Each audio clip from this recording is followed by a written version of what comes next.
Olá, seja bem-vindo a mais uma aula da Escola do Discípulo, agora com a exposição de 2 João. Entraremos hoje nessa carta que é uma das mais curtas do Novo Testamento e você verá como ela nos exorta ao amor, à verdade da vida cristã, contra os falsos mestres, a uma igreja lá da região da Ásia.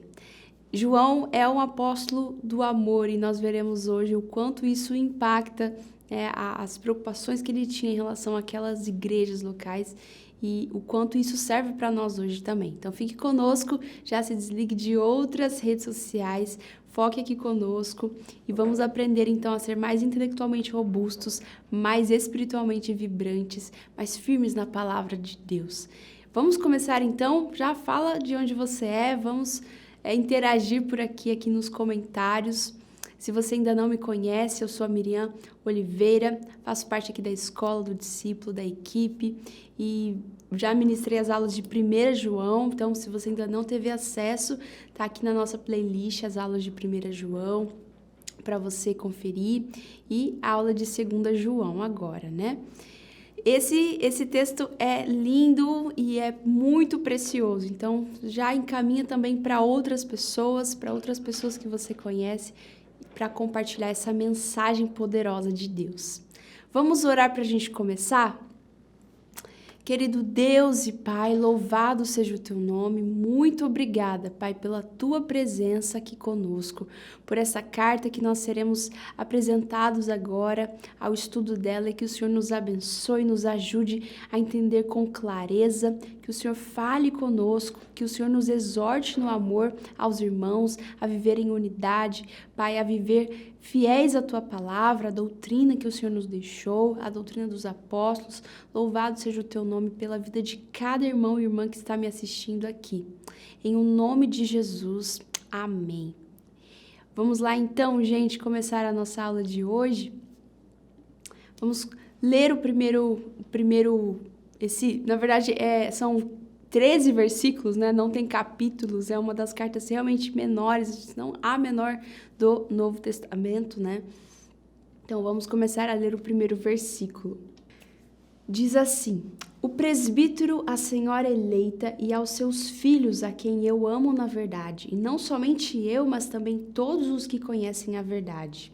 Por causa da verdade que permanece em nós e conosco estará para sempre.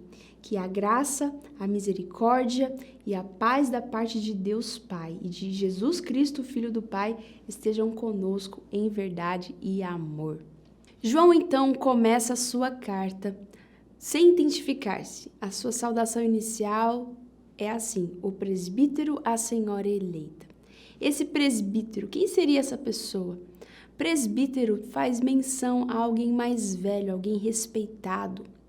Era uma palavra de honra, aquele que era conhecido por todos. Essa pessoa só poderia ser o apóstolo João, porque o apóstolo João já era de idade bastante avançada e todos os outros apóstolos já haviam sido mortos por perseguição, né, daquela época.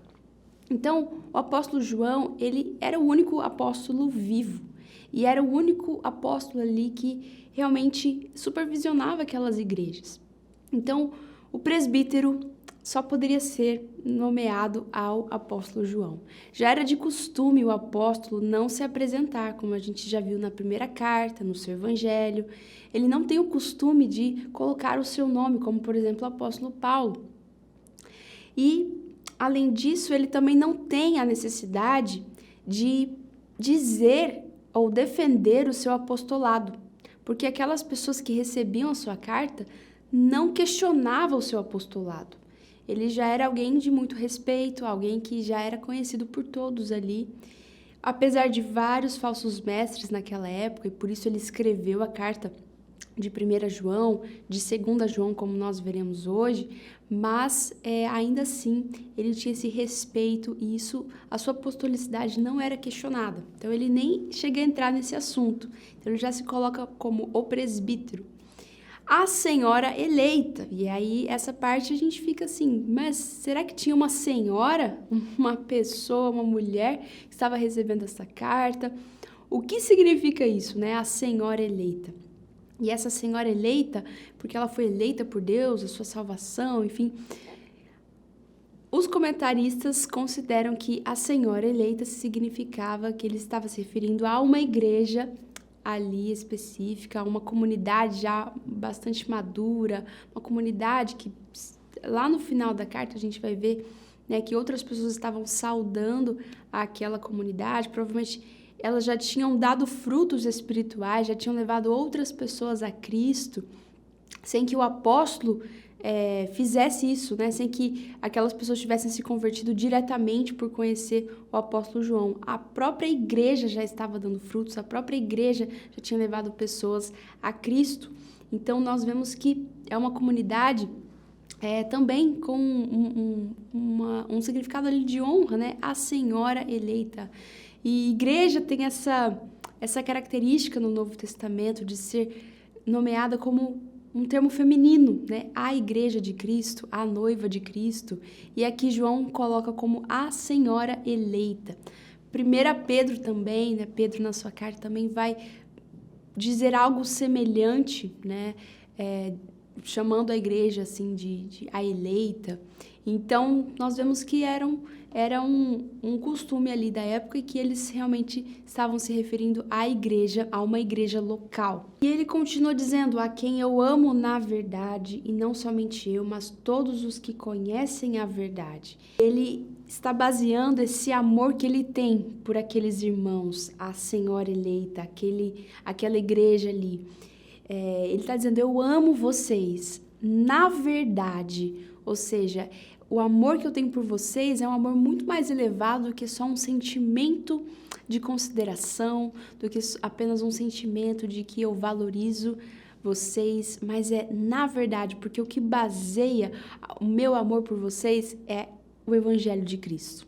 É a verdade do Evangelho que me faz ter essa consideração, esse amor, essa paixão por essa igreja e de realmente ver vocês bem, né? Então, João está se colocando ali, ó, esse amor na verdade. E essa palavra amor e verdade são muito características do apóstolo João, né? Na primeira carta, ele fala muito essas palavras, ele menciona bastante essas palavras. No versículo 2, por causa da verdade que permanece em nós e conosco, estará para sempre. Olha só que lindo, né? A maneira de João tratar as palavras. Por causa da verdade que permanece em nós e conosco, estará para sempre. Ele está dizendo que aquele que permanece na verdade, não só este permanece na obediência à palavra de Deus, mas esta verdade também está em nós. E ela vai atuar de tal maneira na nossa vida que ela sempre vai estar conosco, ela vai configurar todo o nosso pensar, todo o nosso agir, todas as nossas ações, tudo que nós falamos. Essa verdade estará sempre conosco. Essa verdade vai fazer toda a diferença na nossa vida. Se nós não abandonarmos essa verdade, se nós não fizermos como aqueles que estão saindo, né, do conhecimento de Deus em Cristo Jesus, revelado na pessoa de Jesus, para seguir aqueles hereges que ele menciona desde a primeira carta, ele está falando, olha, se vocês permanecerem na verdade, ela estará conosco e ela vai transformar a nossa vida, né? Ela vai mudar o nosso modo de pensar, porque essa é a verdade. Ela permanece em nós. E nesse sentido, eu queria trazer essa citação tão bonita aqui de Werner de Boer, falando sobre esse amor, né, baseado na verdade. Olha só, João ama a igreja por causa da verdade. Seu amor por ela se funda sobre a verdade e não pode ser separado dessa verdade. Quando a verdade de Deus não mais permanece em nós, no apóstolo e na igreja e em seus membros, o verdadeiro amor já não é viável. Não existe amor à custa da verdade. Ele não conseguiria amar uma igreja e membros da igreja que se desviassem da vontade de Deus e dissolvessem o Jesus, conforme João escreve em 1 João 4:3. E esse texto de 1 João 4:3 é quando ele diz que aquele que não confessa Jesus, esse não procede de Deus, procede do anticristo. Então, aquele que confessa Jesus, este procede de Deus. Então, ele está afirmando algo importante aqui. esse comentário nos esclarece algo fundamental para a nossa vida hoje, para as nossas igrejas hoje. Nós só poderemos viver o amor entre os irmãos, a unidade entre os irmãos, a partir de uma propagação fiel da palavra de Deus. Nós nunca poderemos viver um amor verdadeiro sem o Evangelho ali nos guiando, nos mostrando, nos dando luz às nossas vidas. Senão nós só propagaremos aquilo que o mundo já está propagando a respeito do amor. Se a palavra de Deus não guiar a nossa igreja, se a palavra de Deus não for a base de toda a nossa fé, de toda a nossa doutrina, das nossas ações, então ela não está guiando aquela igreja e, consequentemente, o amor não será fruto do Espírito Santo naquele lugar. Então, para que a gente viva esse amor genuíno, para que a gente ame as pessoas, é preciso realmente deixar que a palavra de Deus ministre fielmente no nosso coração, crie raízes no nosso coração, que nós vivamos isso como igreja. E olha só que interessante, esta semana mesmo eu estava conversando com uma pessoa que veio até mim e pedindo alguns conselhos a respeito da comunidade em que ela estava, e do quanto aquilo estava afetando profundamente a sua fé, o seu emocional, o seu psicológico, a sua vida como um todo. E conversando com ela, nós identificamos ali que o local em que ela estava era realmente uma igreja que não tinha a palavra de Deus como regra de fé e prática. Era uma igreja que, na verdade, buscava a religiosidade e estava afetando profundamente a sua fé. E eu aconselhei ela, falei, olha, não tem nada melhor do que a gente estar numa comunidade que realmente prioriza a palavra de Deus, que realmente busca a Deus ali verdadeiramente. Então, olha só a importância de nós pregarmos o evangelho inteiro e não só parte do evangelho, porque se nós pregarmos parte do evangelho, isso não é a verdade. A verdade é a Bíblia como um todo. Então, é importantíssimo que a gente leve isso como algo, como prioridade mesmo nas nossas igrejas, nos nossos púlpitos, né? Porque isso vai guiar todo o amor das pessoas. Então, se a gente tiver Jesus como referência de amor, né, de obras, aí sim nós poderemos levar saúde para as pessoas que estão debaixo da nossa liderança, que estão ali conosco, né? Então, é fundamental, e isso afetou muito ela, isso causou um estrago enorme na sua vida, o quanto a falta de uma pregação genuína do Evangelho é importante. E ele continua no versículo 3, dizendo que a graça, a misericórdia e a paz da parte de Deus Pai, de Jesus Cristo, Filho do Pai, estejam conosco em verdade e amor. Esse aqui é um voto de bênção expressado aqui por João, dizendo que se vocês viverem na verdade, vocês vão colher graça, misericórdia e paz. Pensa viver isso em comunhão com os irmãos? Viver na graça com os irmãos? Viver na misericórdia com os irmãos? Na paz com os irmãos? Porque nós vivemos isso com Deus. Nós recebemos graça de Deus, nós recebemos perdão dos nossos pecados, recebemos aquilo que não podíamos ter. Não podíamos ter acesso a Deus se não fosse o seu Filho que tivesse morrido por nós, o próprio Deus se colocando em nosso lugar e tendo misericórdia de nós. Nos deu paz com Deus, livre acesso a Deus. Imagine viver graça nos nossos relacionamentos. Imagina a gente ter um relacionamento tão saudável com os nossos irmãos que nós podemos oferecer a eles o nosso amor, o nosso carinho, a nossa consideração, mesmo que eles não mereçam muitas vezes. Muitas vezes a gente precisa proferir ali o nosso perdão, ser perdoados também, ter misericórdia com o outro, né, que acabou de chegar na igreja, acolher essa pessoa, ter paz com as pessoas. Nossa, que bênção viver em uma comunidade assim, que delícia poder viver em uma comunidade assim.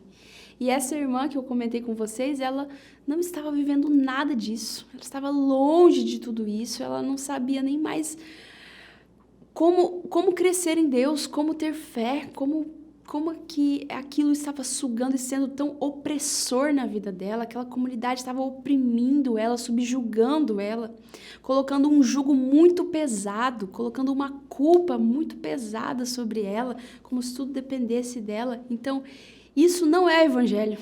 Isso não é evangelho, está muito longe de ser o evangelho, porque o evangelho de Cristo nos mostra que nós caminhamos em graça, caminhamos em misericórdia, caminhamos em paz com os irmãos da nossa família da fé.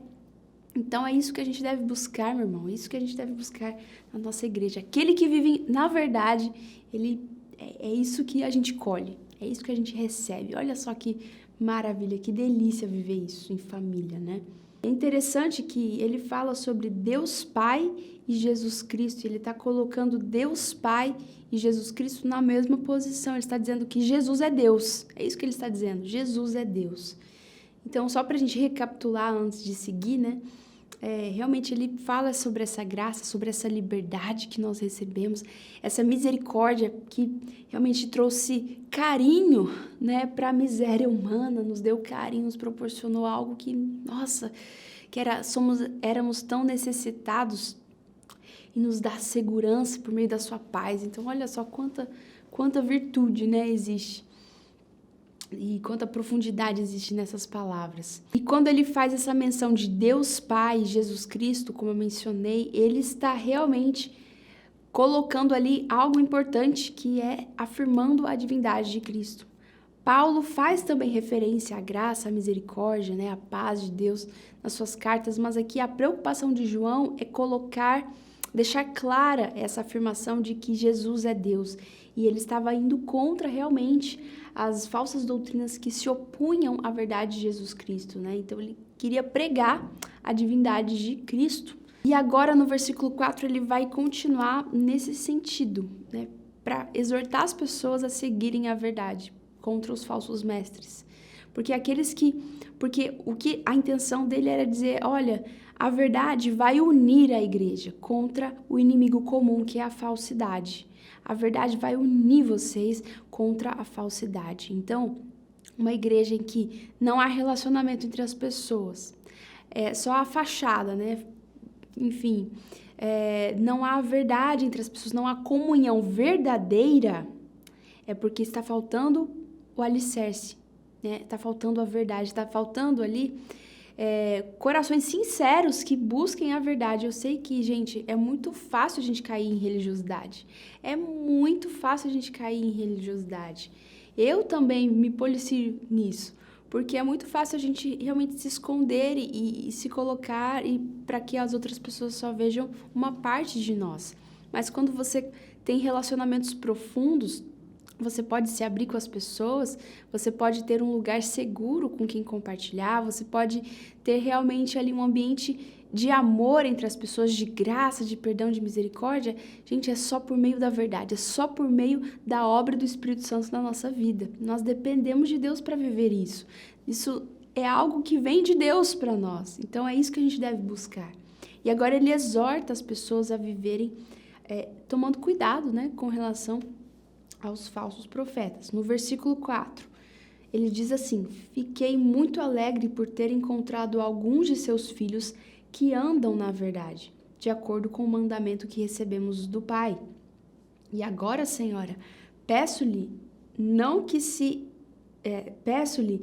como se escrevesse mandamento novo, mas o mesmo que temos tido desde o princípio, que nos amemos uns aos outros. E o amor é este, que andemos segundo os mandamentos de Deus. Este mandamento, como vocês ouviram desde o princípio, é que vocês vivam nesse amor. E agora aqui no versículo 4, João tem essa preocupação de exortar as pessoas a permanecerem nessa verdade.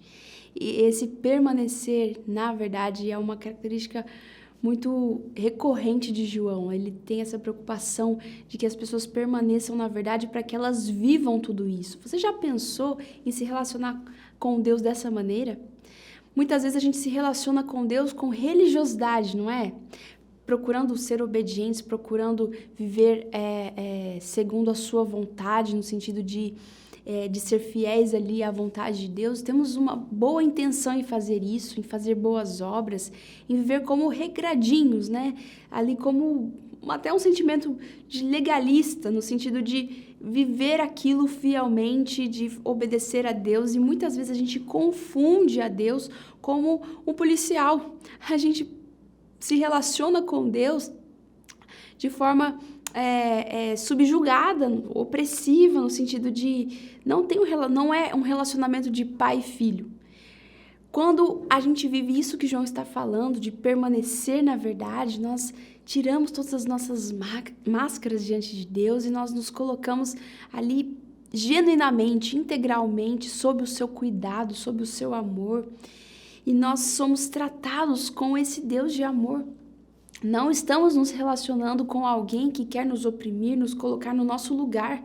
Nós estamos nos colocando diante de um Deus misericordioso que quer nos ver fortes nele, firmes nele, prontos para pregar o evangelho e para viver fielmente a sua palavra, né? Para ser pessoas íntegras, para ser pessoas de caráter, amorosas como ele é. Então, aqueles que permanecem na verdade são aqueles que realmente têm essas características de filhos de Deus. Olha só que pessoa maravilhosa, não é mesmo? Uma pessoa dessa, uma pessoa que cuida dos outros, que ama, que se importa. E é isso que Deus, é essa obra que Deus quer fazer na nossa vida. Então, no versículo 4, ele nos exorta a viver isso. Fiquei muito alegre por ter encontrado alguns de seus filhos que andam na verdade, de acordo com o mandamento que recebemos do Pai. Ele está se referindo aos filhos dessa igreja, aqueles membros da sua igreja. E sobre essa verdade, Werner diz o seguinte: a verdade, a realidade correta da conduta é determinada por um mandamento que recebemos do Pai. Não são ideais próprios, não é qualquer moral humana que torna verdadeira e certa a vida de cada cristão e a vida de uma igreja inteira. João, como todo o Novo Testamento, apresenta um pensamento teocêntrico, relacionado com Deus. É unicamente a santa vontade de Deus que determina a verdade de nossa vida. Então é isso que deve guiar a nossa igreja. É a verdade, o quanto nós estamos sendo enfáticos nisso, o quanto essa exposição está nos mostrando a grande preocupação aqui de João, uma fé correta, uma fé correta. Então, se há heresias no meio da igreja, não haverá amor de verdade. Se há doutrinas erradas no meio da igreja, se há opressão no meio da igreja, isso não vem de Deus, isso não é verdade. Então, olha a preocupação de João. Se você quer viver uma vida apenas moralmente correta, se você quiser viver com ideais elevados, a igreja não se resume a isso. O objetivo da igreja não é tornar as pessoas excessivamente corretas, por mais que isso seja algo bom, isso é maravilhoso. Mas a finalidade de você agir de forma correta é como, na verdade, a finalidade é para o amor das pessoas. Você vive porque você é amado por Deus e você ama as pessoas por causa desse amor que te conquistou primeiro, que foi o amor de Deus. Então, quem não ama não conhece a Deus, porque Deus é amor. Lembra que a gente falou sobre isso em 1 João 4, 8? E agora no versículo 5. E agora, Senhora, peço-lhe não como se escrevesse mandamento novo, mas o mesmo que temos tido desde o princípio, que nos amemos uns aos outros. E João então fala assim: olha, o mandamento que eu quero que vocês permaneçam é naquele antigo, é aquele mandamento antigo. Eu não estou inventando a roda, não estou com novas revelações a respeito de Deus. E por que hoje muitas pessoas querem trazer novas revelações? O apóstolo João não estava preocupado em trazer novas revelações. Ele estava falando da palavra de Deus, ele já estava falando, olha, é aquilo que vocês já sabem, é aquilo que a gente precisa permanecer, essa é a verdade, é a respeito de Cristo. Ele é Deus entre nós, não tem outro acesso a Deus, né? Não existem obras que você faça que você pode ser levado para mais perto de Deus, é apenas na fé em Jesus Cristo, e que esse amor de Deus seja tão genuíno, seja tão te conquiste de tal maneira que você possa também caminhar nesse amor por outras pessoas. Então, o que João estava dizendo, olha, essas falsas doutrinas que vocês estão crendo, na verdade, isso só vai te tirar do caminho correto, que é o caminho que está te levando a Deus. Por isso, permaneça na verdade. E qual é essa verdade? A palavra de Deus, aquilo que a gente já tem falado. Se você trouxer novas revelações, isso não vem de Deus, ok? Isso não vem de Deus, porque tudo que já foi revelado está na sua palavra.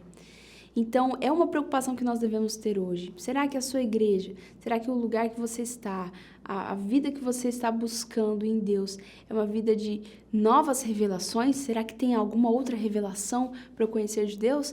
Tudo o que Deus quis revelar de si mesmo já está na sua palavra. Nesses 66 livros do Antigo e do Novo Testamento. É isso que a gente precisa.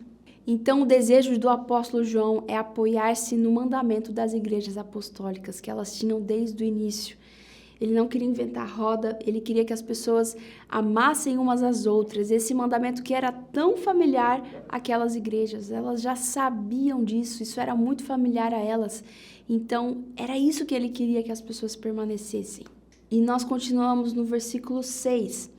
E o amor é este, que andemos segundo os mandamentos de Deus. Este mandamento, como vocês ouviram desde o princípio, é que vocês vivam nesse amor. Eu vejo muito que hoje as pessoas têm uma preocupação de falar sobre libertação, de cura, mas pouco de falar do evangelho mesmo, verdadeiro. Porque muitas vezes isso pode atrair um pouco mais de pessoas, porque as pessoas todas precisam de alguma libertação, de alguma cura. Mas o único acesso a Deus é por meio da fé em Jesus Cristo. E às vezes essa mensagem acaba sendo deixada de lado para que mensagens que parecem ganhar mais relevância no coração das pessoas possam atrair essas pessoas. Só que muitas vezes a gente vai estar levando pessoas para a igreja e não mostrando o verdadeiro compromisso, o verdadeiro aquilo que realmente vai transformar a vida dessas pessoas.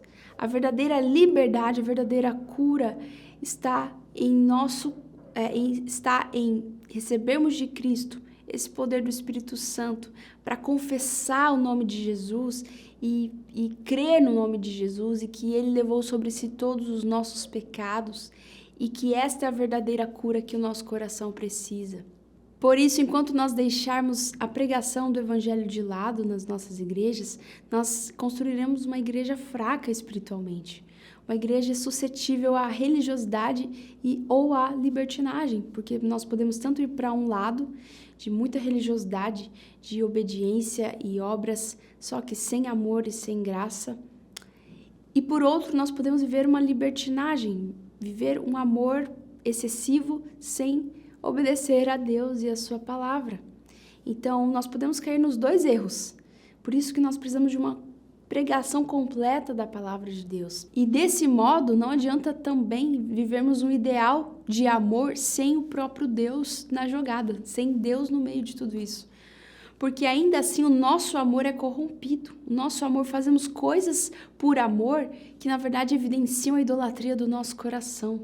Então nós precisamos de Deus. Nós precisamos que Deus guie a nossa vida, até mesmo nas coisas mais belas dessa vida, que é amar as pessoas, porque senão nós ainda estaríamos corrompidos pelo pecado. E geralmente é o pecado da idolatria, né? Ou do egocentrismo. Nós fazemos por amor, na verdade, nós queremos o nosso bem.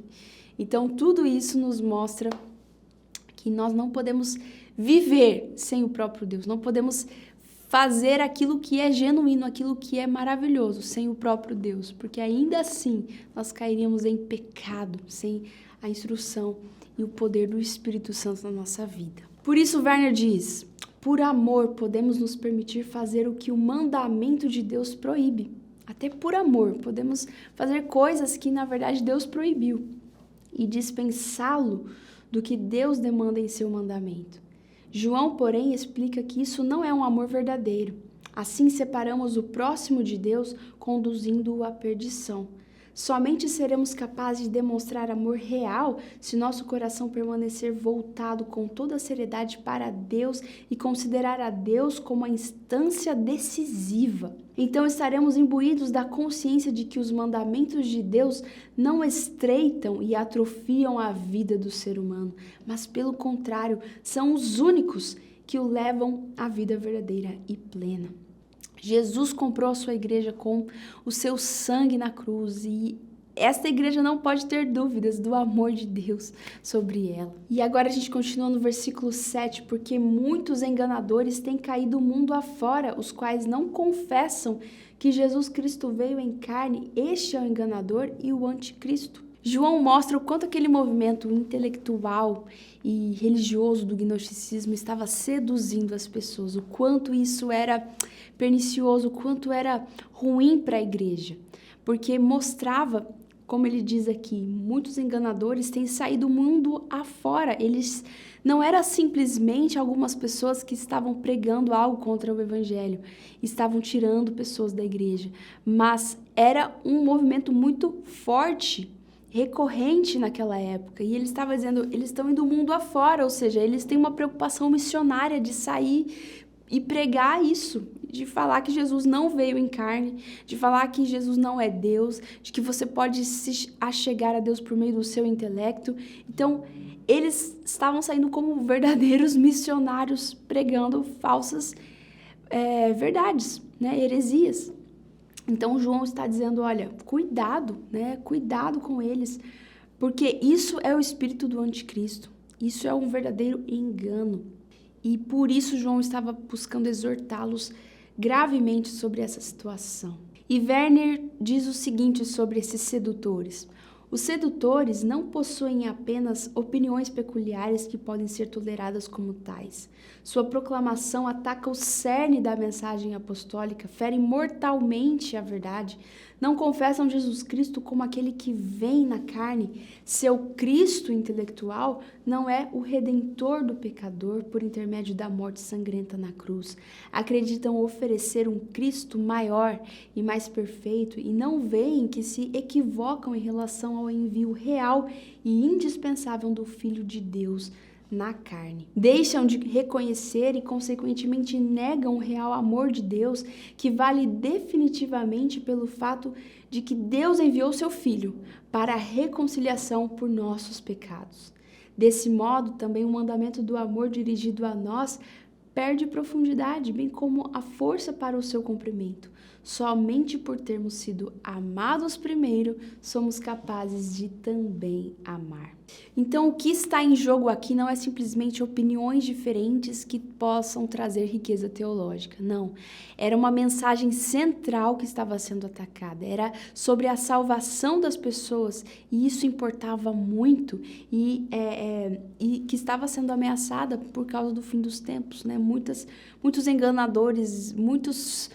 enganadores e falsos mestres atuariam. E no versículo 8, tenham cuidado para que não percam aquilo que temos realizado com esforço, mas recebam plena recompensa. Ou seja, o trabalho apostólico foi realizado com muito esforço. Ele fez aquilo com muito esforço, mas com muita alegria em Jesus, porque você vê com esse tom pastoral dele, com toda essa preocupação dele de realmente pregar a verdade em amor às pessoas. Então, o que estava em jogo era todo esse trabalho que ele realizou. Será que tudo isso foi em vão? Será que tudo isso que eu fiz foi em vão? Então não se percam, não saiam da verdade, mas continuem, porque isso está em jogo a sua salvação, está em jogo a sua liberdade em Jesus Cristo, tudo aquilo que ele conquistou na cruz para você. Não significa sobre perder a salvação. Se você tem dúvida a respeito disso, assista a última aula de 1 João, nós falamos sobre isso, sobre a apostasia. Então não é o caso aqui, mas ele está dizendo que aqueles que saíram, aqueles que que estavam em nosso meio e saíram, na verdade nunca foram dos nossos, nunca creram de verdade, nunca creram de fato. Então ele não quer que isso aconteça, que esse movimento ganhe tanta relevância a ponto de desviar todas as pessoas da verdade, né? De realmente tirar as pessoas da verdade. E o inimigo tem esse intuito, né? Quando a palavra está sendo germinada no nosso coração. O inimigo quer tirar isso do nosso coração. Ele não quer que a gente se aprofunde no relacionamento com Deus. Ele quer colocar outras coisas capazes de ocupar tanto o nosso coração, o nosso pensamento, a ponto de que a gente deixe Deus de lado. E no versículo 9, todo aquele que vai além da doutrina de Cristo e nela não permanece, não tem Deus. O que permanece na doutrina, esse tem tanto o Pai como o Filho. Se alguém for até vocês e não levar esta doutrina, não recebam em casa, nem lhe deem as boas-vindas. Que ganho intelectual é capaz de suprir a falta, a perda do pai e do filho? Nenhum. Parece ser algo retrógrado, um mero apego ao antigo, às doutrinas da fé, aquilo que é o ensino dos apóstolos, mas não é um apego ao antigo. Ele está alertando que esse é o conteúdo vivo. O apego à doutrina é o conteúdo vivo. E esse conteúdo é que o Filho veio em carne. E se alguém for até vocês e não levar essa doutrina, não recebam em casa, nem lhes deem as boas-vindas. Então tem relação com esse versículo 11, quando ele diz, porque aquele que lhe dá boas-vindas se faz cúmplice das suas obras más. Não se trata de uma falta de amor entre as pessoas, de não receber as pessoas em casa, mas é de não ser complacente com uma falsa doutrina, não ser complacente com o erro. Se você sabe que está errado, por que você vai continuar agindo dessa maneira? Por que você vai continuar dando ouvidos a essas pessoas que você sabe que está te levando para o caminho errado? Você sabe que não é o verdadeiro evangelho aquilo que está sendo pregado. Então, o que estava em jogo era a realidade de Deus na vida das pessoas. O que estava em jogo realmente é que as pessoas estavam sendo dilubriadas por falsos mestres e sendo afastados radicalmente da igreja. E por isso que a gente tem que ter muito cuidado com isso. E quando ele disse faz cúmplice das suas obras más, o apóstolo não chama as pessoas para serem presas. Ele não está querendo condenar aquelas pessoas ao inferno, oprimir os hereges, porque eles são hereges, porque eles estão pregando mal, porque eles estão falando algo que não condiz com a verdade. Ele não quer o mal dessas pessoas, ele só está dizendo, olha, não seja partícipe dessas obras. Então, não participe das obras que eles fazem. Quando eles quiserem vir na casa de vocês, não recebam. Não recebam essas pessoas, não aceite ter comunhão com aqueles que estão querendo te pregar algo que não é verdade, né?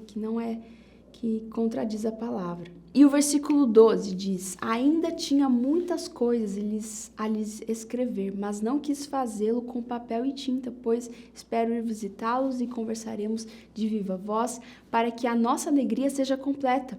Os filhos da sua irmã eleita mandam saudações. Graças a Deus que existem cartas, né? Que existem cartas que possibilitou chegar essa mensagem até nós hoje. Porque se não fossem as cartas, se não fossem aqueles pergaminhos todos, aqueles manuscritos todos, o meio, né, do papel e da tinta ali, nós não teríamos acesso a todo esse conhecimento e a essa revelação de Deus. Então, claro que João tinha muito mais a falar para aquelas pessoas, ou seja, muitas questões ainda poderiam surgir no coração daqueles irmãos, eles talvez teriam muito mais a indagar, então não compensava ele simplesmente escrever, porque ele queria ter um diálogo ali vivo, aberto com aquelas pessoas, ouvi-los e também poder dialogar com elas, mas nós temos aqui essa revelação completa de Deus. Seria bom ouvir um pouquinho mais de João? Claro que seria, né? Mas aquilo que nós temos aqui é o que Deus quis revelar de si mesmo. Nós não estamos perdendo nada. Fiquem tranquilos, não estamos perdendo nada. Mas aquilo que João teria, aquela comunhão que ele teria próxima com aquelas pessoas, isso geraria muito mais alegria no seu coração, né? De estar com aqueles irmãos. E ele termina dizendo que os filhos da sua irmã eleita mandam saudações. Então, provavelmente existia um grupo de crentes que foram fruto, né, da obra missionária daquela igreja, daquela senhora eleita. E eles estavam enviando saudações. Então, provavelmente eram filhos espirituais, né? Os filhos da sua irmã eleita. Então, provavelmente eram filhos espirituais. E assim nós terminamos a nossa exposição da segunda carta de João. Que bom que nós já vencemos mais essa etapa e agora continuaremos na terceira carta de João. Então nós nos veremos em breve. Deixa aqui os seus comentários, o que você tem gostado dessas aulas, o que está sendo edificante aprender nessas aulas, qual versículo mais te impactou, ou se você tem vivido isso na sua igreja, se você deseja buscar mais a Deus, se você deseja ter um compromisso real com a palavra de Deus. Tudo isso é algo que a gente pode colocar em prática. Então deixa aqui o seu comentário, envie para outras pessoas e que Deus te abençoe. Até a próxima aula.